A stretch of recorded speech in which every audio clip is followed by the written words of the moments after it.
Hello viewers, Super GT here, and this is the Porsche RSR.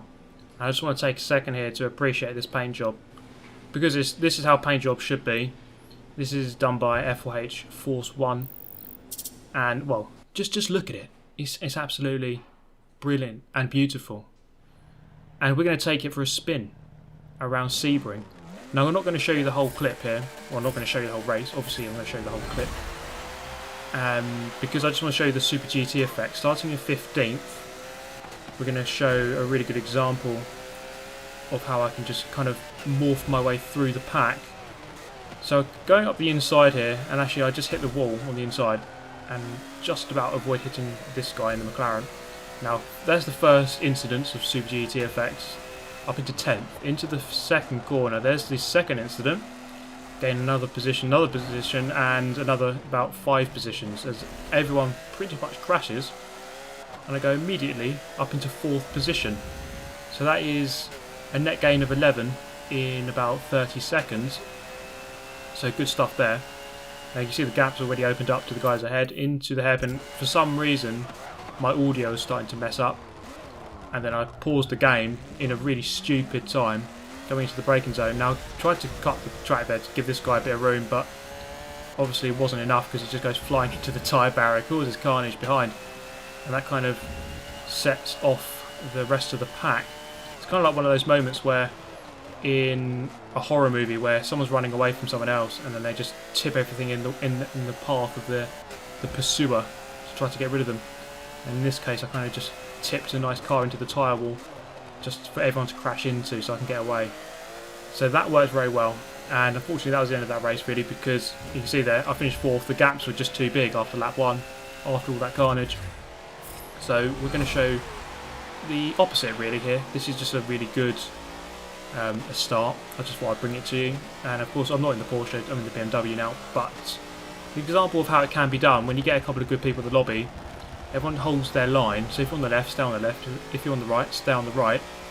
And just respect each other's space. So through here, you can see that it was a good start. No one really... There's a bit of contact there into the S's, but nothing too bad. And of course it will always bunch up a bit through that section. It's very narrow. And overall there, that's a good start. That's how it should be done, really. And that race kind of fizzled out, just like Sebring. So I'm going to move to a German circuit in the German car, 10th on the grid. Let's see how we can do this time around. So the Porsche here, I'm not sure if it's the fastest car in this class, I don't think it is, but it's very solid. So just going to the back of a BMW up ahead, if anything help him out by giving him a nice speed boost. Oh man, it's not very good back there though. Plenty of cars upside down. Into turn 2, it's all going to kick off here because there's a massive concertina effect. I go into the back of an Aston. And wow, cars spinning, and lots of money down the drain there, all the damage, and then another couple of cars off there. Now I just want to watch that again. Look at this Lamborghini on the left hand side here, right? This is the ultimate Super GT effect. He just goes through the whole lot of everyone. Look at that. So it's just amazing how someone next to you 1 second can all of a sudden be 8 positions ahead of you the next second. It's quite insane sometimes how it works out, but if you ever wanted proof that Super GT is a dirty rammer and who should be banned, this is it. Because into this corner, for some reason, well actually the reason is I'm a rammer noob who deserves to be banned, I just completely killed this guy. This innocent guy who's just, he's logged on, tried to play Forza Motorsport, and then some idiot called F4H Super GT thought it'd be funny just to go into the back of him and kill him. But anyway, I waited for him. And we can do an overtaking challenge here, I guess. Try to overtake as many people as we can into 21st position. So only one position better off than what it could have been. So into the Mobile 1 curve, into the stadium section. Plenty of positions to be gained here. Anything within the top 10, I think, would be a good result. But of course, this is the modern GT endurance hopper, so there's plenty of time in which to make those overtakes.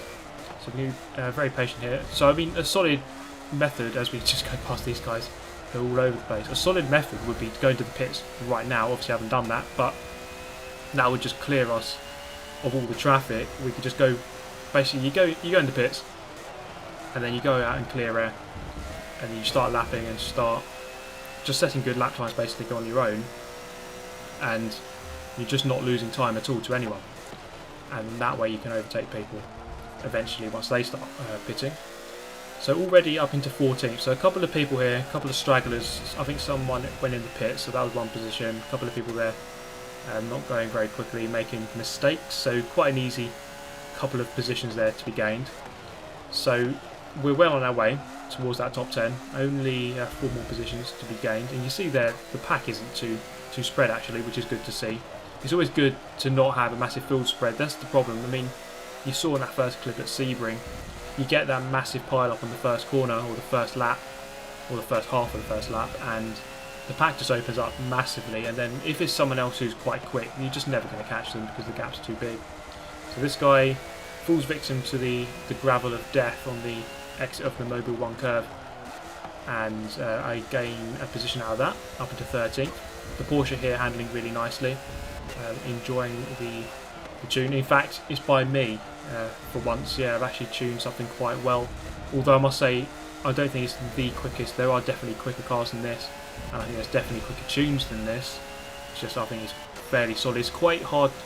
It's quite hard a car to drive in stock form. It's a strange one, I think, this one. So it does require a bit of tuning. So through turn 1, up into turn 2. Look at the AstroTurf. There it is, just braking at the beginning of that AstroTurf. So 2 guys ahead making contact and losing time as a result. There's just really not much time in fight. There's not much point in fighting too much, especially early in the race. You're just losing time. So it might seem like you're gaining a position on someone and you're winning a battle, but really you're losing the overall battle because everyone else is gaining on you or getting away from you. So up the inside of the Bentley, and we're just going to do a nice move there to switch over to go up the left and now the inside, the left hand of the BMW. If the turn into the right-hander, yes, just about going to get the position there. So he just conceded that position. I think I just about saw that proximity arrow, and he might have gone for that move, but he just about backed out. I think sensibly so, because I was just about ahead, almost grazing the gravel of death on the exit there, but just pushing it to the limit, gaining as much time as possible. Through the stadium section, through there nicely, and the little S's here to the left, to the right, into the entry of the south curve here, the final corner at Hockenheim, and then onto the main straight, up into 11th. Nice big pack up ahead, so I could be boring and just go for the pits, but I'm going to be a bit more interesting here, go for the overtakes on the circuit. Into the first corner, you see there, the car not responding too nicely to that inside curve. Sometimes you can just hit it at the right angle and it does really help, sometimes it doesn't. We briefly look behind there. There was a Bentley up behind. The Bentley seems to be a very quick car, very solid in the straight line. It was the only 2017 GT car in the game at the time of launch. Of course we do have now this Porsche and the new BMW. So that list is slowly getting bigger, but obviously not big enough. Now through the infield section, through the hairpin, we're going to look at the inside of this New Zealander in the Aston. It's going to happen. We just make contact there. I don't think there's really much in that, but then through here, just goes for a. I don't even know what that was, to be honest, because he was not in no way, shape or form ever going to make that move stick. So thankfully I get out ahead of him, but we lose plenty of time there, maybe 3, 4, 5 seconds as a result. Just managed to do a nice little 360 and keep the car going. 1 lap later, on lap number 5, approaching the halfway mark into the race, plenty of carnage up ahead, smoke screen deployed. This guy tries to rejoin. I'm not having any of it, just tries to rejoin straight onto the racing line, where really he ought to be kind of giving way to cars that are already on the track. And well, he kind of got tossed about like a ragdoll really as a result of the contact. So up into 7th, someone else pitting there, so actually now up into 6th place. So that's been a good solid couple of corners there for me, making the most of other people's misfortune. Can we go about catching up with the group ahead? We still have that Bentley on our tail, and it seems like if I make any mistake, then he will be on me. Through turn 2 really nicely there, hit the apex, and just dipping 2 wheels over the curb there on the inside of turn number 4. And now winding down through Parabolica into the hairpin. So really hard corner to get right, and you see I've got it wrong. because there's no real braking markers on the left hand side. And you can see here, of course, I'm driving without the braking line, so that does make it doubly difficult to really nail a braking point into there, because there just isn't anything to go by. Most corners have something that you can reference yourself to, some sort of, well, normally braking markers, or a curb, or a shadow, or a bridge, or a line on the track. Then, you know, there's normally something you can go by, and around that corner there was nothing. Into the stadium corner, and then out into the chicane. So once we finish this lap, we're halfway into the race. I'm in 6th place. It's hard to say exactly where I am, because some people have gone into the pits already, and of course I haven't yet. So that will factor in, and of course I will lose time in the pits, and maybe a couple of positions. Into turn 1, can we match how we did it on lap number 6? Through there, you see they're just getting a bit of a moment on the curb on the inside. Sometimes you can hit it, sometimes you can't, but you really do need to maximise that curb on the inside to get it right. By the end of lap 10, you see I've gone up into 2nd, only by virtue of people having gone in the pits though, so there was no real overtakes on the track. I didn't catch up with anyone. And I'm just on the back of another BMW here. And is he going to go in the pits? Yes, he is. He's going to dip off over to the right hand side. So I inherit the lead at this point here. Still though, behind, the Bentley is just ominously there. It's quite a scary looking car because it is really big. It's a really big car. Through turn 1, that's probably about as good as I've taken it so far. And up towards turn 2, again looking for the AstroTurf on the left hand side. There it is. Braking at the beginning of it. Turning in through 2nd gear. So a back marker here. When you're in a battle with someone else in the pits, so I mean that guy just went in the pits just ahead of us just a minute ago, and when you're on your lap, on your in lap, which is, this is going to be my in lap, you don't really want to lose too much time behind these back markers. So into the hairpin, I haven't really lost time there, and he just moves over to the right hand side I think and backs off nicely, and onto the brakes a little bit late. So you see that often happens when you have someone in right behind you. You kind of just miss your braking point in anticipation of something, thinking about them rather than where you're meant to be braking. And I will apologise quickly, some of the audio is really weird in this lobby. I think there's someone in, I think it was the Aston who hit me earlier. You see him, just his name flashing up on the left hand side, and the sound went really weird for some reason. I can't explain it, I don't even know why the hell it was happening. But anyway, in 1st place. It'd be interesting to see exactly where we come out on the exit of the pit lane.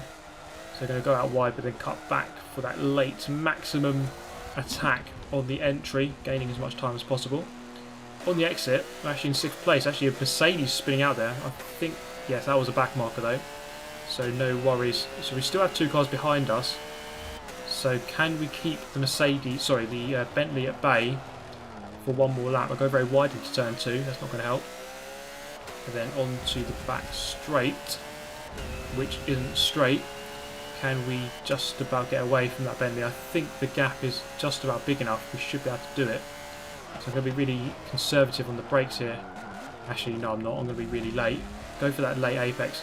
You see, though, kind of if you go deep into a corner, you can kind of make something of it by cutting back and going for a straight exit. So, of course, overall, I will lose time, but by cutting back and taking a nice straight drive out, we kind of gain a little bit of it back on the exit and the subsequent straight into the final sector. Then taking the Mobile 1 curve very nicely there.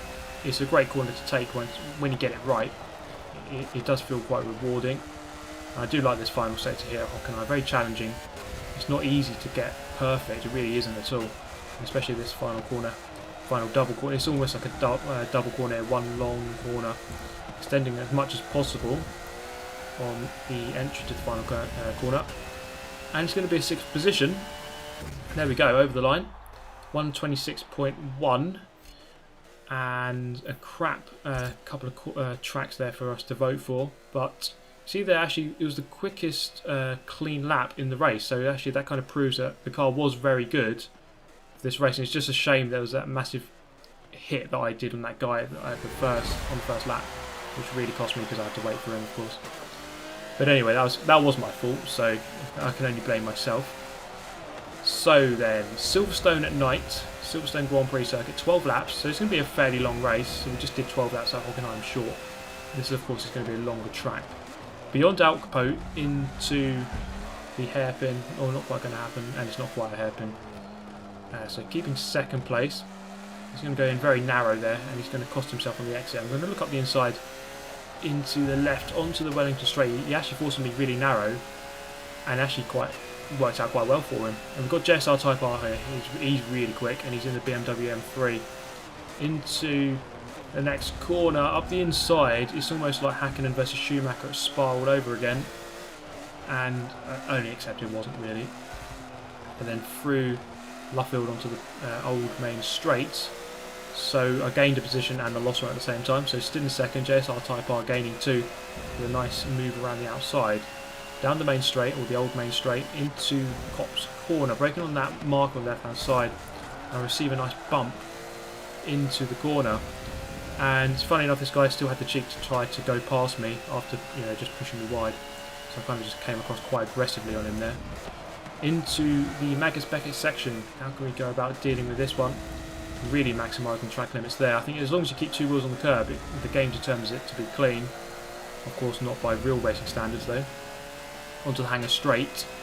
So we just about tuck into that slipstream. It looked like going into Copse corner we were slowly gaining on Type R, so that might be our saving grace in this race. But it's not quite going to happen for me, because if I can't brake properly, then it's not really going to help me at all. You can see at Hockenheim I had a couple of issues with braking, and it's kind of going to repeat itself here.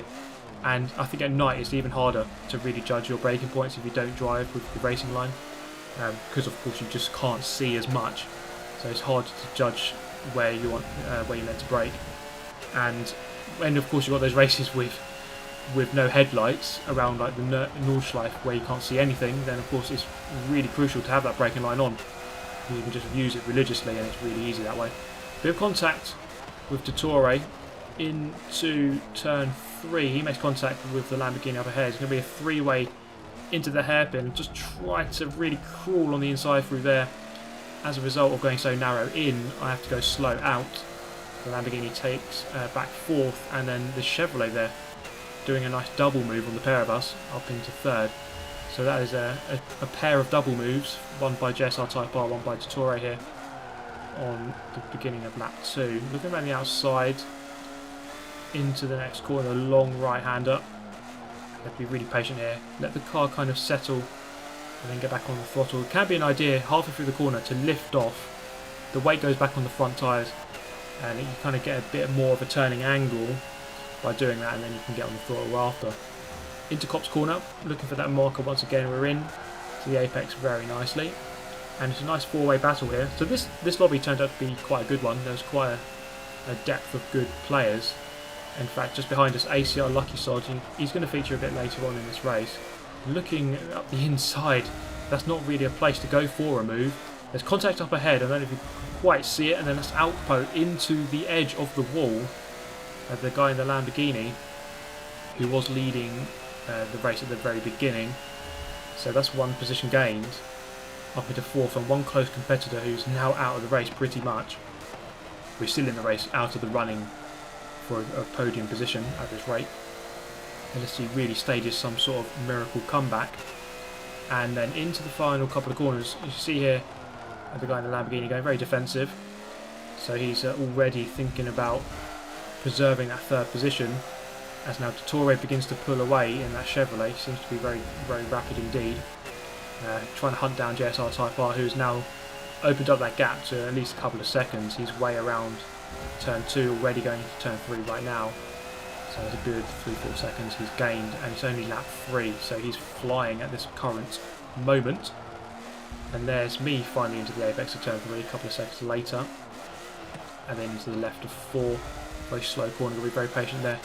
Try to minimise wheel spin on the exit. I haven't done a great job of it. You can see the Lamborghini actually pulling away as we go onto the Wellington straight. Now flashing forward, this is the end of the 4th lap. Prior flanker there who was ahead. He did open up a small gap on that lap, so I wasn't perfect on that lap. He pretty much was. So that's him going into the pit lane. That's quite an important part of the race because he's a direct competitor for this race, and you can see already I'm making mistakes when I really need to be making the most of my speed.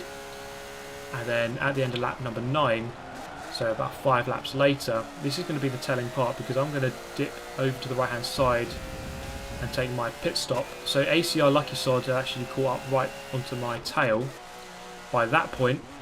And on the exit, how's this one going to go? I'm in 4th currently. There's a big battle here which I'm going to resume right in the middle of. So a 3-way battle which now becomes a 4-way battle for 4th position. So this is really close stuff. And I've kind of just found myself right in the middle here. If only I could have gained half a second more and I would have been in 4th position and not 5th. Through the left here, it's going to go really narrow. Just make contact with him. I'm just going to slowly move left to prevent that move, but well, I don't know, 6 of one, half a dozen of the other. I maybe moved over too late there. But, well, we're going to continue anyway. And into the left, now into the right. Going to really maximise that track limit on the inside. Let the car settle halfway through the corner, and on the exit we're through there okay. We're just going to try to get away from that battle as much as possible because we're still racing Lucky Sod here, who hasn't pitted yet. And this is the end of 10, beginning of 11. Let's see how Lucky Sod has done because he's in the pit lane. He's just coming out, and there he is. As a result of all that battling, you can see if you come out in a battle and you lose 1 or 2 seconds, then you know that could be crucial because in this instance here, Lucky Sod has gone around on his own, had a clean lap, and he's managed to come out ahead. So that was really good timing from him, just taking it right at the end, 1 lap later than I did, and as a result of that, he gains a position. So this is the final lap now. We've got FCT Vida on our tail. He's a very quick driver indeed. A couple of the FCT guys in this lobby, and into turn 2, into turn 3. Take it very wide, and he's going to be forced to the outside. He's driving the Jaguar, which appears to be a very good car. In fact, I really don't know which is the best car in this class because there are so many. It's quite a well-balanced class, if I'm honest. It can really win races in quite a lot of the cars in this division. So onto Wellington Straight. I've got basically 3/4 of a lap here to try to hold him off and keep 4th position with an outside chance of getting 3rd if Lucky Sod does something very silly. Let's see if that happens. Into the right-hander. He's gone for the long way round. It's not going to happen. So I'm just going to sit him up on the outside. Then coming out onto the old main straight. There's no real way that he can get through. My top speed is okay. It's not too bad. So he's not going to be able to go up the inside here. Look for that marker once again. There it is. We're into the apex. You see just how close he is. He's shining me up like spotlights at a theatre. He's right on my tail. Into the Maggis Beckett section. I've got to get this one right. If I don't, then he's going to be right on me onto the Hangar Straight, which is a crucial section. A long straight, of course, with a big braking zone at the end. Always spells a good overtaking opportunity. And through there, I've taken it okay. He is also taking it okay. But the gap's still remaining around about 40 feet. And he's hovering at 40 feet.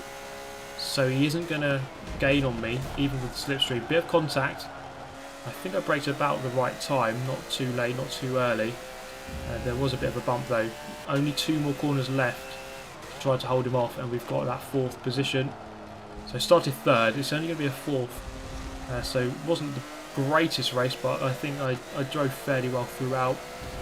Final apex. There we go. Just about going to do the job and claim our 4th position. It was a good race there actually because there was quite a lot of us who were fairly even on pace.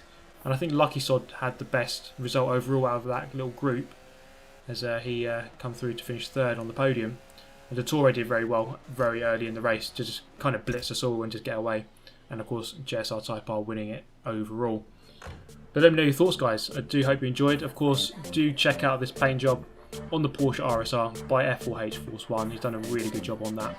And I do hope you enjoyed the video as always. Do smash the like button like I smashed your nan, and I shall see you next time. Thanks for watching. Goodbye.